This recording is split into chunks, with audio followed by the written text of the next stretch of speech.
Welcome to movies master. ایک بچی جو کہ ایک ایسے انجان باکس کو اپنے گھر لے آتی ہے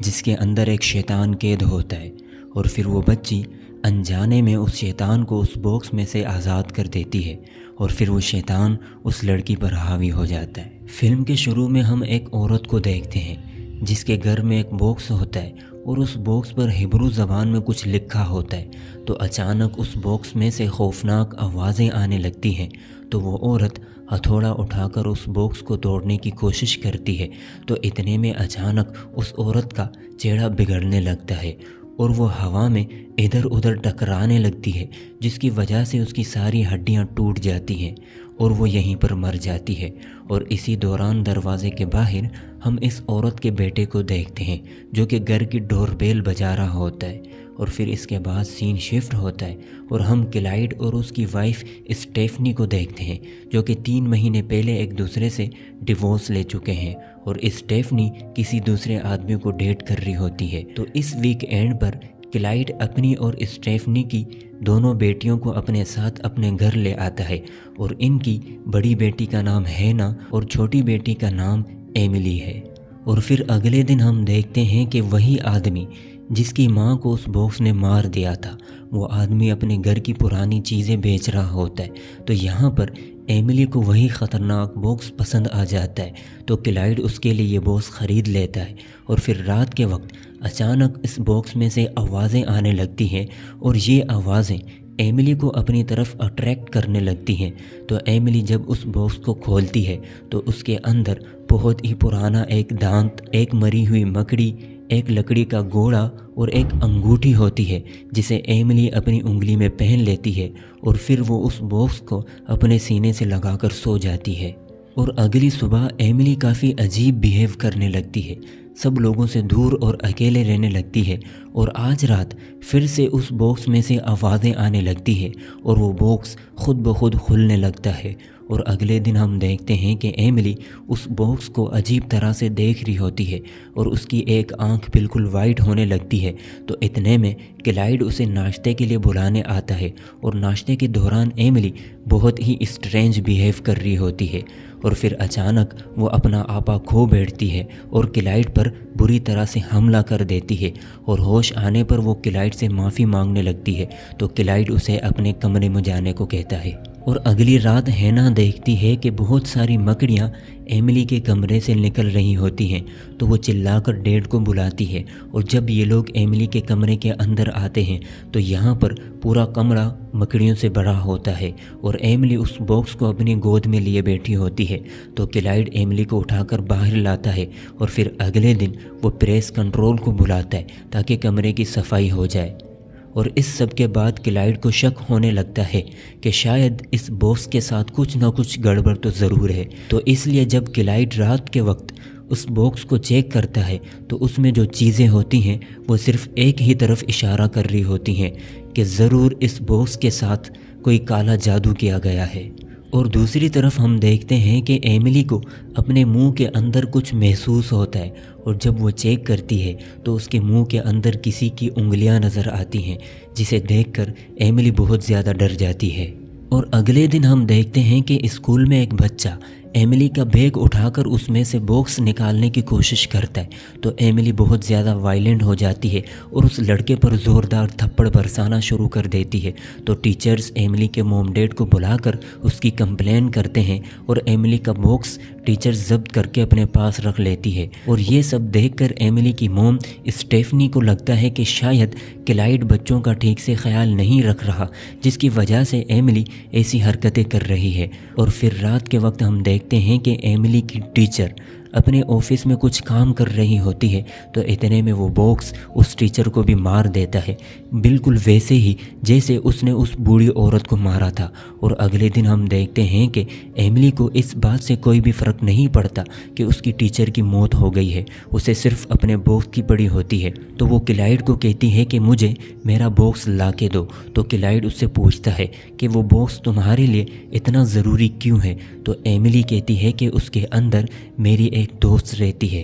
اور میں اس کے لیے بہت اسپیشل ہوں۔ تو اس کے بعد کلائیڈ کو یقین ہو جاتا ہے کہ ضرور یہ سب کچھ اس باکس کی وجہ سے ہو رہا ہے، تو وہ اس باکس کو لے کر بہت دور کچرے میں پھینک آتا ہے، اور جب کلائڈ گھر آتا ہے تو باکس کو پھینکنے کی وجہ سے ایملی کلائڈ پر بہت غصہ ہوتی ہے، وہ اس کے ساتھ بدتمیزی کرنے لگتی ہے، اور پھر یہاں پر اچانک کوئی انجان چیز ایملی کو تھپڑ مارنے لگتی ہے۔ تو اتنے میں یہاں پر ہینا آ جاتی ہے، اور اسے دیکھنے میں ایسا لگتا ہے کہ شاید کلائڈ ایملی کو مار رہا ہے، تو وہ کلائڈ کو کہتی ہے کہ آپ ایسا کیوں کر رہے ہیں؟ تو کلائڈ کہتا ہے کہ میں نے ایملی کو نہیں مارا۔ تو اتنے میں ایملی روتے ہوئے گھر سے باہر بھاگ جاتی ہے،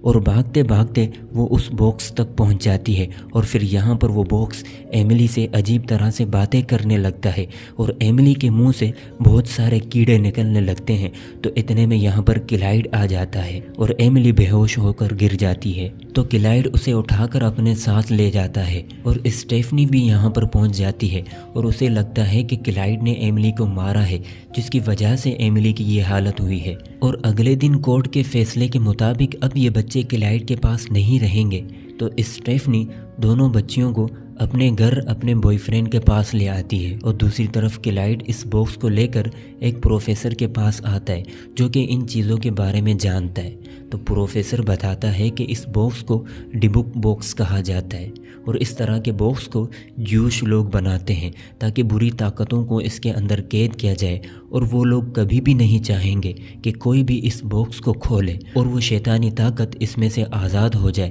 تو غلطی سے بھی اس باکس کو کھولنے کی کوشش مت کرنا۔ لیکن کافی دیر ہو چکی ہے کیونکہ ایملی اس باکس کو پہلے ہی کھول چکی ہے۔ تو پھر اس کے بعد کلائڈ سڈیک نام کے ایک آدمی سے ملتا ہے جو کہ جیوش کمیونٹی سے بلونگ کرتا ہے، اور پھر اس کے بعد سڈیک کلائڈ کو اپنے لوگوں کے پاس لے جاتا ہے، اور یہاں پر یہ ڈبوک باکس دیکھ کر سب لوگ ڈر جاتے ہیں، اور کوئی بھی اس باکس کے قریب نہیں جانا چاہتا۔ تو یہاں پر سڈیک کے فادر کلائڈ کو بتاتے ہیں کہ اس باکس کے اندر جو شیطانی طاقت رہتی ہے اسے ایک پیور ہوسٹ چاہیے ہوتا ہے۔ پہلے وہ اپنے ہوسٹ کو عجیب طرح کی چیزیں دکھاتی ہے، اور پھر اسے عجیب طرح کی آوازیں سنائی دیتی ہیں، اور پھر اس کے بعد وہ اپنے ہوسٹ کو سب لوگوں سے دور کر دیتی ہے، اور آخر میں وہ پوری طرح سے اپنے ہوسٹ کی باڈی پر قبضہ کر لیتی ہے، اور اس کے بعد کچھ بھی نہیں ہو سکتا۔ اور ایملی ان میں سے آخری اسٹیج پر ہوتی ہے۔ تو یہ لوگ کلائڈ کو کہتے ہیں کہ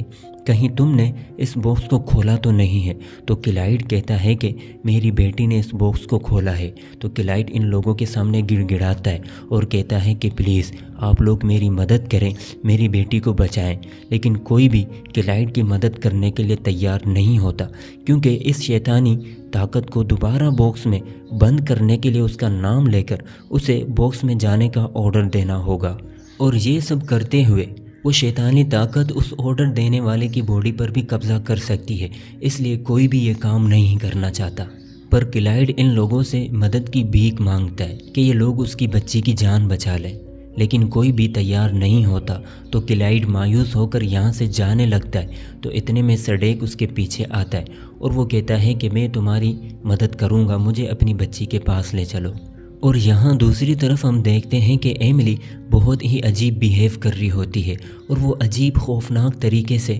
فریج میں سے گوشت نکال کر کھا رہی ہوتی ہے۔ تو یہاں پر اسٹیفنی ایملی کو ڈھونڈتے ہوئے آ جاتی ہے۔ تو ایملی بار بار خوفناک آواز میں کہہ رہی ہوتی ہے کہ ایملی یہاں پر نہیں ہے، اور پھر ایملی اسٹیفنی پر بھی حملہ کر دیتی ہے۔ اور اس سے پہلے کہ وہ شیطان ایملی کی موم کو کوئی نقصان پہنچاتا، ایملی خود پر قابو پا لیتی ہے اور اپنی موم کی جان بچا لیتی ہے، کیونکہ ابھی تک وہ شیطان ایملی کو پوری طرح سے قابو نہیں کر پایا ہے۔ تو اسٹیفنی کا بوائے فرینڈ کہتا ہے کہ ہم لوگ ایملی کو کسی تھراپسٹ کے پاس لے جائیں گے، اور پھر اگلی صبح ہم دیکھتے ہیں کہ ایملی اپنی موم کے بوائے فرینڈ کی طرف بہت ہی خطرناک طریقے سے دیکھ رہی ہوتی ہے۔ تو اتنے میں اس آدمی کے منہ سے خون نکلنے لگتا ہے اور اس کے سارے دانت ٹوٹ کر گر جاتے ہیں۔ تو وہ ڈر کے مارے یہاں سے بھاگ جاتا ہے اور ایملی بے ہوش ہو جاتی ہے۔ تو اتنے میں اس کی موم اور ہینا بھی یہاں پر آ جاتی ہیں، اور یہ لوگ دیکھتے ہیں کہ ایملی کے منہ سے وہی کیڑا نکل رہا ہے۔ تو یہ لوگ ایملی کو ہاسپٹل لے آتے ہیں، اور یہاں دوسری طرف سڈیک کو اس باکس کے مرر کے پیچھے ایک نام دیکھتا ہے جو کہ اس شیطان کا ہے۔ اور یہاں ہاسپٹل میں MRI کرتے ہوئے یہ لوگ دیکھتے ہیں کہ ایملی کی باڈی کے اندر کوئی شیطان ہے جو کہ صاف صاف نظر آ رہا ہوتا ہے، اور پھر اس کے بعد کلائیڈ اور سڈیک بھی یہاں پر پہنچ جاتے ہیں، اور پھر یہ لوگ ایکسورسزم کرنے کے لیے ایملی کو فزیکل تھیراپی روم میں لے آتے ہیں، اور ریچول شروع کرتے ہی ایملی شیطانی روپ میں آ کر سب لوگوں پر حملہ کرنا شروع کر دیتی ہے۔ تو یہاں پر کلائیڈ بار بار اس شیطان کو کہتا ہے کہ میری بچی کو چھوڑ دو اور میری باڈی لے لو، تو ایملی یہاں سے بھاگ کر مردہ خانے میں آ جاتی ہے، اور کلائیڈ بھی اس کے پیچھے آ جاتا ہے، اور پھر وہ شیطان ایملی کو چھوڑ کر کلائیڈ کے اندر آ جاتا ہے، اور کلائیڈ ایملی کو باہوں میں اٹھا کر لے آتا ہے، اور پھر سب لوگوں کو لگتا ہے کہ شاید وہ شیطان یہاں سے بھاگ گیا ہے، پر سڈیک سمجھ جاتا ہے کہ وہ شیطان ابھی بھی کسی نہ کسی کی باڈی میں موجود ہے۔ تو سڈیک باکس کھول کر چلا کر اس شیطان کو باکس کے اندر آنے کا آرڈر دیتا ہے، تو اتنے میں اچانک وہ شیطان کلائیڈ کے منہ سے نکلنے لگتا ہے، اور پھر اس باکس کے اندر چلا جاتا ہے، اور سڈیک پھر سے اس شیطان کو اس باکس کے اندر قید کر دیتا ہے۔ اور اگلے سین میں ہم دیکھتے ہیں کہ کلائیڈ اور اس کی فیملی ایک ساتھ ہوتی ہے اور کافی خوش ہوتی ہے، اور اسٹیفنی بھی سمجھ جاتی ہے کہ کلائیڈ ہی اس کی اصل فیملی ہے، نہ کہ اس کا وہ بوائے فرینڈ جو کہ مشکل آنے پر اسے اکیلا چھوڑ کر بھاگ گیا۔ اور دوسری طرف سڈیک اس باکس کو اپنے ساتھ لے جا رہا ہوتا ہے، تو اتنے میں اس کا ایکسیڈنٹ ہو جاتا ہے اور اس کی وہیں پر موت ہو جاتی ہے، اور یہاں پر وہ باکس روڈ کے بیچوں بیچ پڑا ہوتا ہے، اور پھر سے اس باکس میں سے عجیب خوفناک آوازیں آنے لگتی ہیں، مطلب اب کوئی اور اس باکس کو اٹھائے گا اور پھر سے وہ شیطان اس کی باڈی پر قبضہ کر لے گا۔ اور اس کے ساتھ یہ مووی یہیں پر ختم ہوتی ہے، اور یہ ویڈیو آپ کو کیسی لگی کمنٹ باکس میں اپنی رائے کا اظہار ضرور کیجیے گا۔